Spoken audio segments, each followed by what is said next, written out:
Nous introduisons maintenant la notion d'ensemble convexe. On commence par définir ce que ça veut dire un ensemble convexe. Donc A inclus dans R, A différent de l'ensemble vide. On dit que A est un ensemble convexe. Donc on dit que A est convexe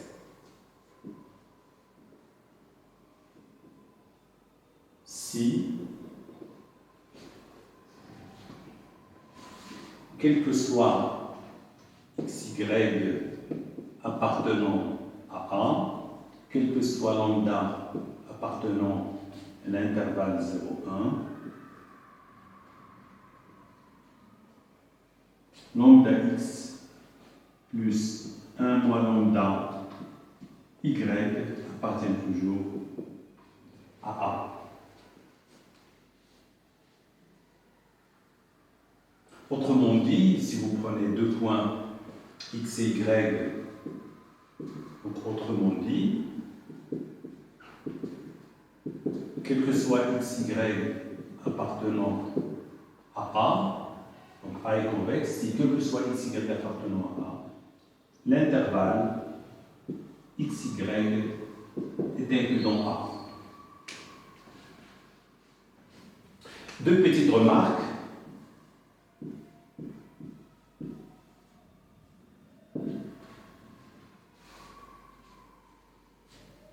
A, première remarque,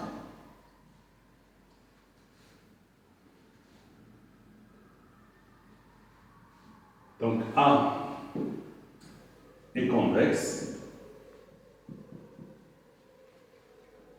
si et seulement si, quel que soit D, droite de Rn, excusez-moi, ici A est inclus dans Rn.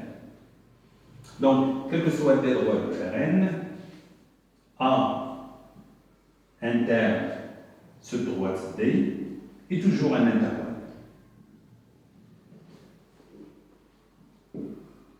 Qui peut être vide, bien sûr, mais c'est toujours un intervalle.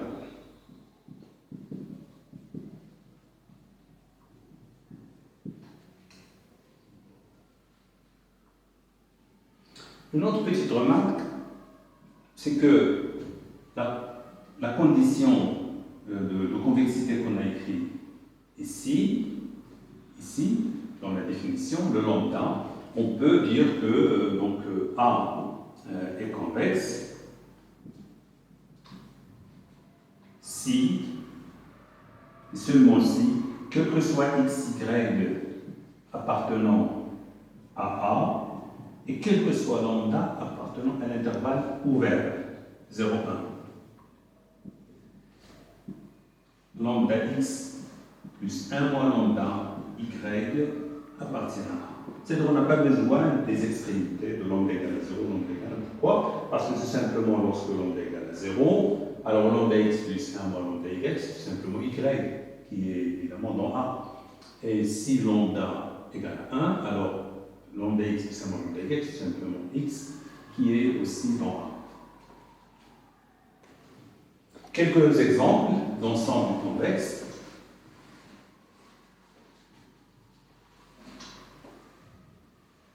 De Rn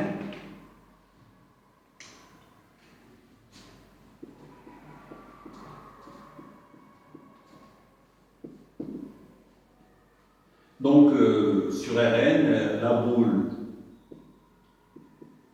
de centre 0 et de rayon 1, c'est-à-dire qui est égale à l'ensemble des x appartenant à Rn tel que norme de x inférieure strictement à 1 si on considère la boule ouverte. Cette boule est un ensemble convexe.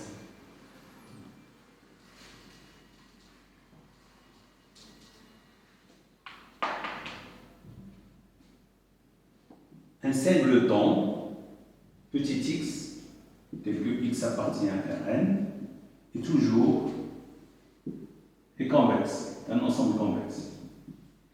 Rn lui-même, d'ailleurs, est convexe.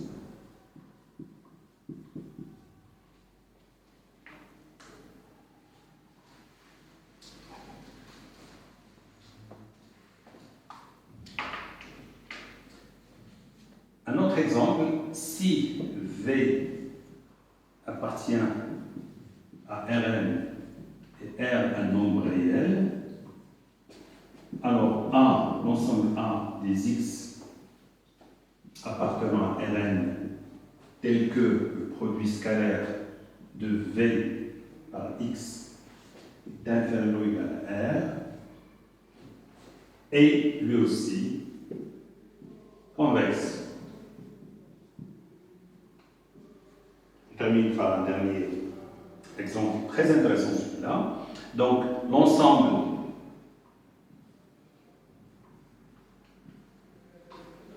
delta n simple, qui s'appelle simplex de Rn, qui est égal à l'ensemble des alphas appartenant à Rn, tels que les alpha i. Bon, alpha c'est alpha 1, alpha 2 jusqu'à alpha n. Donc alpha i supérieur ou égal à 0 et sigma de alpha i égale à 1 jusqu'à n est égal à 1. Alors, ce simplex, donc delta n, est convexe.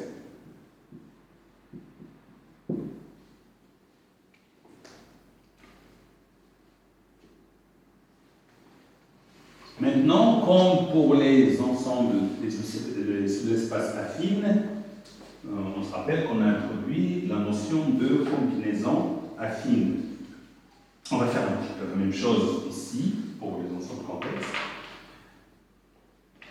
Donc, définition.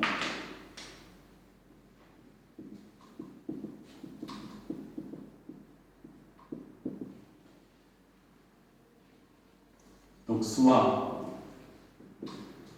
x1, x2, xk, des points de Rn, avec k appartenant à n étoiles. Et alpha 1, alpha 2, jusqu'à alpha k, des nombres réels tels que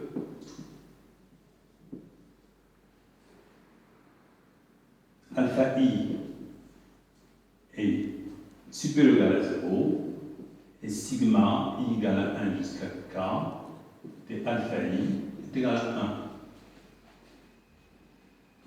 X égale à sigma i égale à 1 jusqu'à k de alpha i xi s'appelle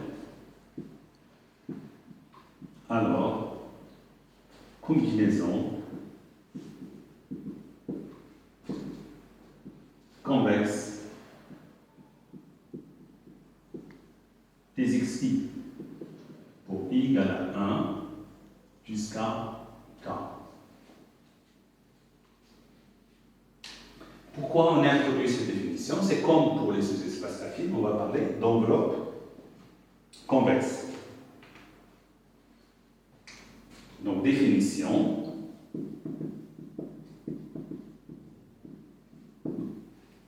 Soit A non vide inclus dans Rn,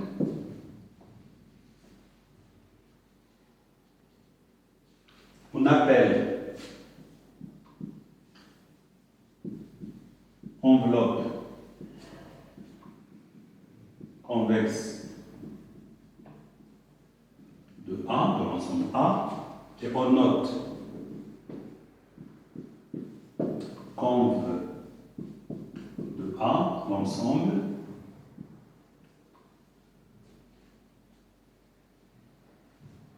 de toutes les combinaisons convexes de A, mais nous allons l'expliciter ensemble, conv de A égale X appartenant à Rn, tel que X soit égal à sigma I égale, donc on refait un petit peu ça, I égale à 1 jusqu'à K, alpha I xi, avec les alpha I positifs, sigma alpha I égale, donc mais tout d'abord K appartenant à une étoile, les alpha I positifs, sigma des alpha I égale à 1 pour I égale à 1 jusqu'à K, et les xi, donc l'ensemble A.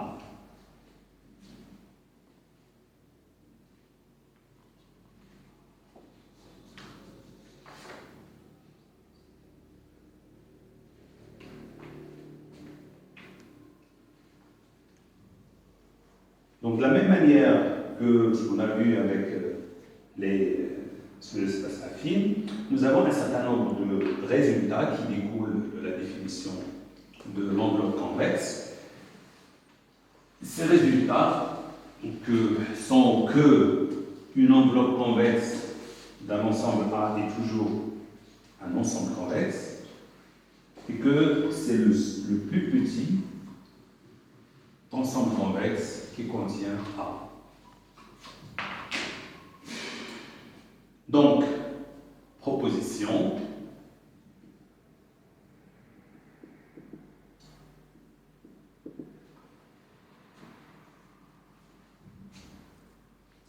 A inclus dans Rn, A différent de l'ensemble vide, alors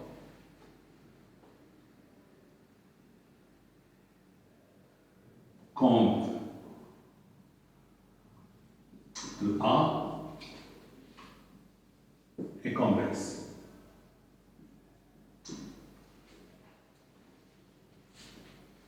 Démonstration, on ne va pas la donner, elle ressemble beaucoup à celle de, lorsqu'on a démontré que F de A, si vous avez A, un ensemble de Rn, l'enveloppe affine était donc un sous-espace affine. Donc, de la même manière ici, comme j'ai dit, sans faire de démonstration, mais on va un petit peu expliquer comment les choses peuvent être démontrées. Il suffit de prendre deux éléments de camp de A, ça veut dire, si je prends x, y appartenant au camp de A,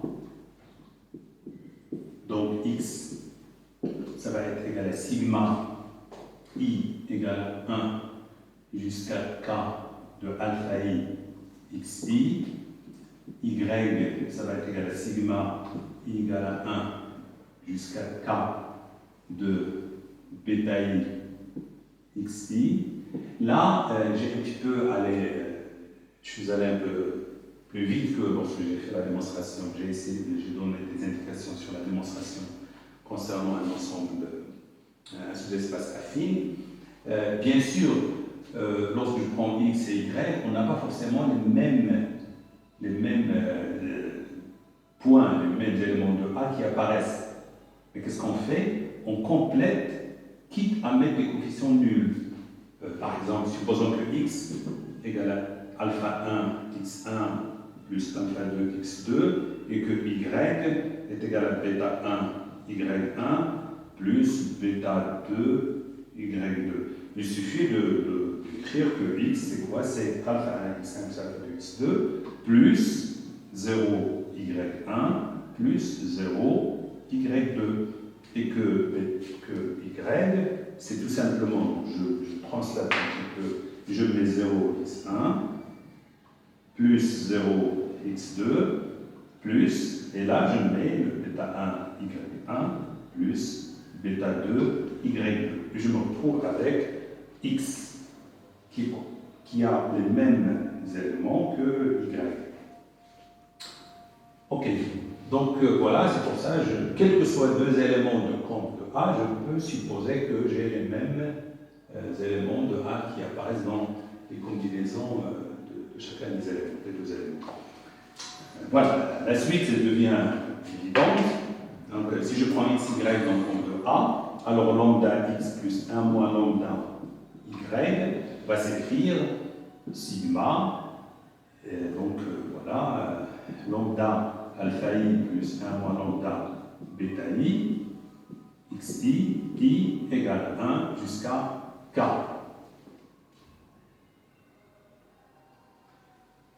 Et évidemment, comme lambda, parce que je prends un lambda dans 0,1, comme lambda appartient à 0,1, et alpha i et les excuse-moi, là je dois mettre alpha i bêta i, les alpha i bêta i sont positifs, eux aussi évidemment appartiennent à 0,1, donc ce nombre appartient à 0,1 et la somme, j'ai sigma i égale à 1, finalement j'ai presque fait la démonstration, lambda alpha i plus 1 moins lambda bêta i, c'est tout simplement, pour i égale à 1 jusqu'à k, c'est tout simplement donc lambda sigma alpha i égale à 1 jusqu'à k plus 1 moins lambda sigma égale à 1 jusqu'à k de bêta i, ça c'est 1, ça c'est 1, et puis lambda plus 1 moins lambda c'est 1. Donc j'obtiens. Donc ceci est bien une combinaison convexe. Donc la somme, donc lambda x plus 1 moins lambda y est bien une combinaison convexe d'éléments de A, donc ça appartient à conve de A. Donc on a démontré que si je prends deux éléments x et y dans conve de A, alors lambda x plus 1 moins et lambda appartenant à 0,1, alors lambda x plus 1 moins lambda y est toujours dans conve de A, donc conve de A est convexe. Donc on vient de montrer que, quel que soit A, donc vide, conve de A est un ensemble convexe.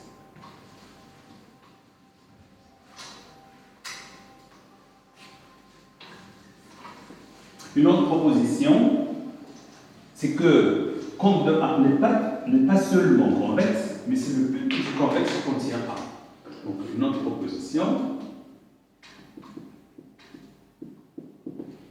A inclus dans Rn, A différent de ensemble vide, alors conve de A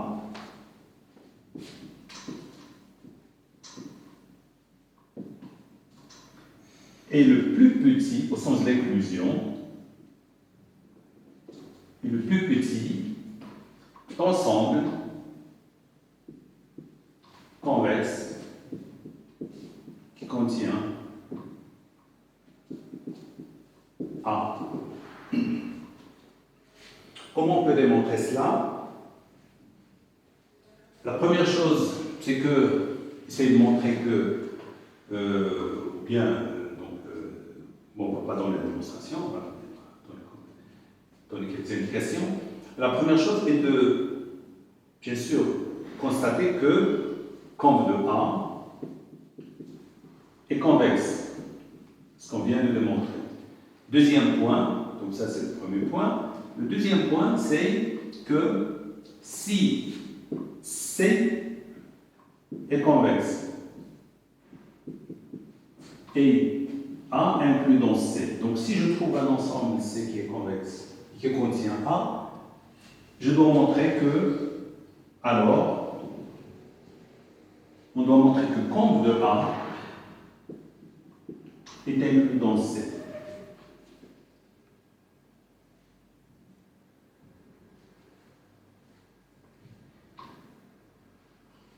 Comment on va procéder? On ne va pas dans la démonstration, mais on va rappel, voir ce que nous avons fait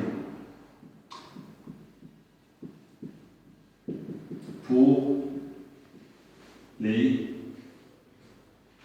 sous-espaces affinis.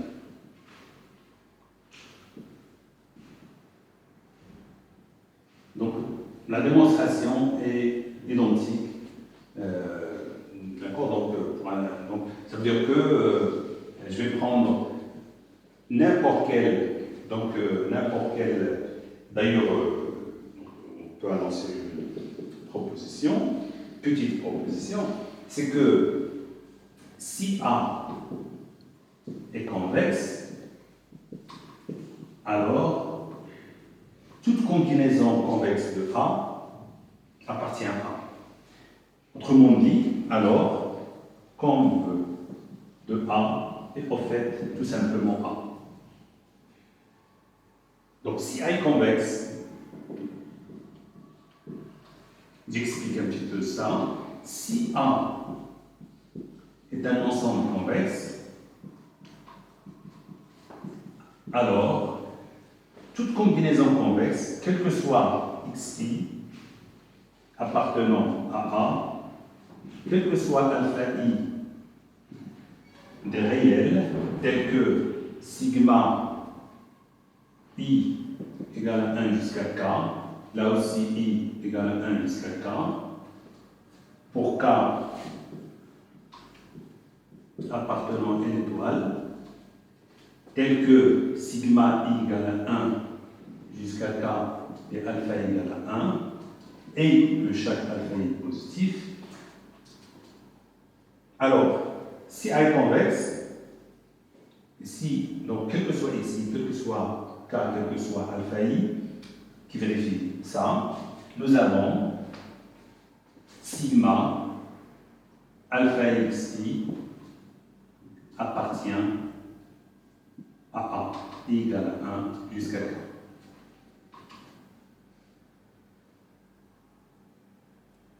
Toute combinaison convexe d'éléments de A appartient à A, bien sûr si A est convexe. Et la démonstration, comme j'ai dit, elle est pratiquement la même que celle que nous avions fait lorsqu'on a considéré donc une enveloppe affine.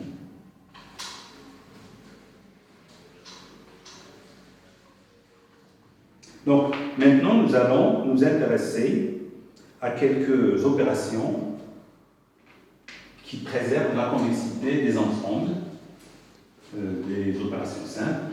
Par exemple, si vous avez deux ensembles convexes, l'intersection est aussi un ensemble convexe. Donc, si A, donc opération, préservant la convexité.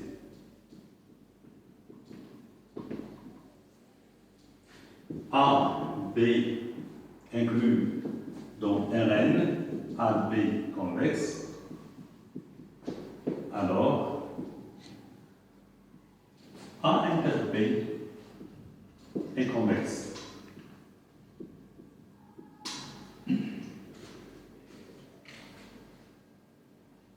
Plus fort que ça, l'intersection pour I appartenant à I, c'est-à-dire une intersection quelconque de AI. Donc, cette intersection, on va l'appeler A. Si les AI, I appartenant à I, convexes, alors A est convexe.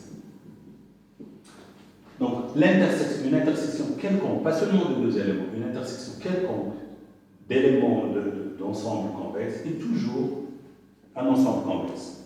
La démonstration est très facile, il suffit de montrer que si je prends x, y, appartenant à l'intersection, donc il appartient à chacun des ensembles. Et donc, voilà, une combinaison convexe de x et y appartient à chacun des ensembles, et donc elle appartient à l'intersection. Donc la démonstration est très facile, on ne va pas la faire. Par contre, on va quand même faire une petite remarque en disant que si A est inclus dans Rn, A différent de l'ensemble vide.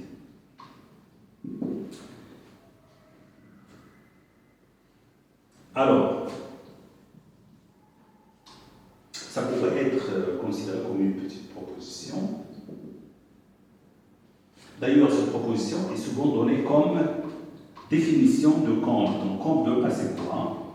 C'est l'intersection de AI, tel que AI convexe,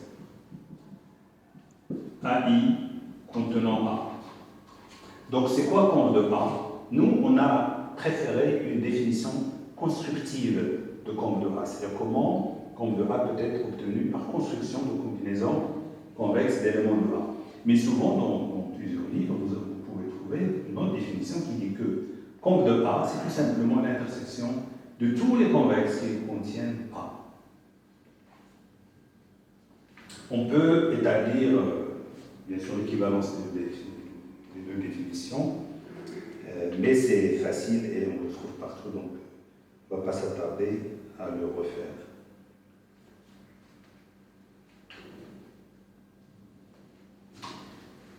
Si A et B sont convexes, qu'est-ce que je peux dire si je prends alpha bêta de nombres réels? Qu'est-ce que je peux dire de alpha A plus bêta B? Donc si je prends x appartenant à C qui est égal à alpha A plus alpha B, je considère que A et B sont convexes. Voilà, donc AB, donc de Rn non vide, AB convexe. Je prends alpha bêta de nombres réels. Qu'est-ce que je peux dire de C égale à alpha A plus bêta B? Donc si je prends x, y appartenant à C et lambda appartenant à l'intervalle 0,1, donc le x s'écrit comme alpha, x va s'écrire comme alpha donc x1 plus bêta y1 et y, et les notations ne sont pas naturelles, mais donc x2 plus donc bêta y2 avec bien sûr x1 et x2 dans A et y1, y2 dans B. Et lambda x plus 1 moins lambda y va bien sûr s'écrire alpha. Donc ça va s'écrire. Donc lambda x plus 1 moins lambda y, c'est, regardez, nous avons ici le alpha. Donc c'est lambda alpha x1 plus lambda bêta y1 plus 1 plus 1 moins lambda alpha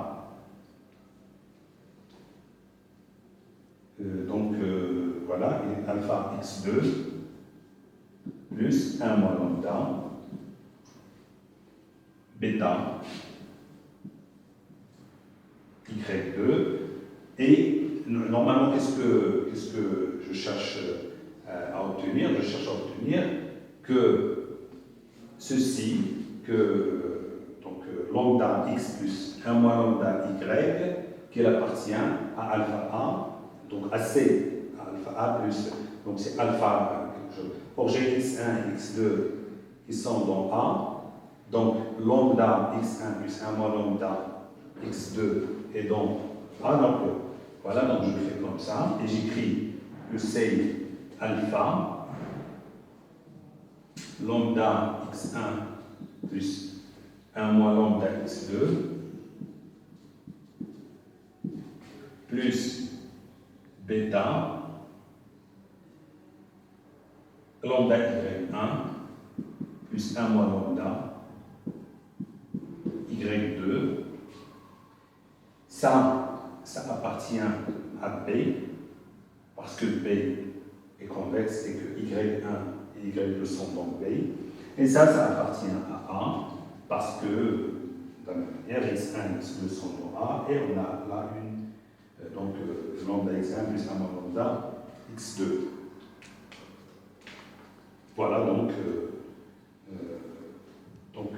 ça appartient à alpha A plus bêta V. Donc, lambda x plus 1 moins lambda y appartient à alpha A plus bêta B, qui est égal à 7.